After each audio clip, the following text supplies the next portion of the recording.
આજની આ વાર્ષિક સાધારણ સભામાં બહારથી પધારેલા આમંત્રિત મહેમાનો તથા મંડળીના પ્રમુખ, વ્યવસ્થાપક કમિટીના સભ્યો, વહાલા સભાસદ ભાઈઓ તથા બહેનો તથા કર્મચારી સ્ટાફગણ બધાનું હાર્દિક સ્વાગત કરું છું.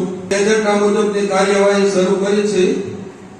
આજની વાર્ષિક સભાની અધ્યક્ષની વરણી કરવા બાબત પ્રમુખ વિઠ્ઠલભાઈ શામજીભાઈ હિરાણી વાર્ષિક સભામાં હાજર હોય તો મંડળીના પેટા નિયમ મુજબ વાર્ષિક સભામાં અધ્યક્ષ તરીકે આપણે તેમની વરણી કરી છે. બહાર મંડળીમાંથી બધા સભાસદ ભાઈઓના ઘરે ઘરે અહેવાલ પહોંચાડી દીધેલ છે. આપણે તેમાંથી કોઈ પણ સભાસદ ભાઈઓની ફરિયાદ આવેલ નથી.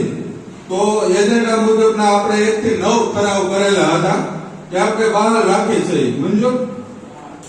પછી એક પ્રમુખતા એક ઠરાવ કરી છે. ગત સાધારણ સભામાં આપણે સભાસદ ભેટનો ઠરાવ કરેલ છે તે મુજબ આપણે બહાર રાખી છે. સભાની કામગીરી પૂરી થાય છે. આગળની કામગીરી આપણે વિનુભાઈ ગાડિયાને સોંપી છે.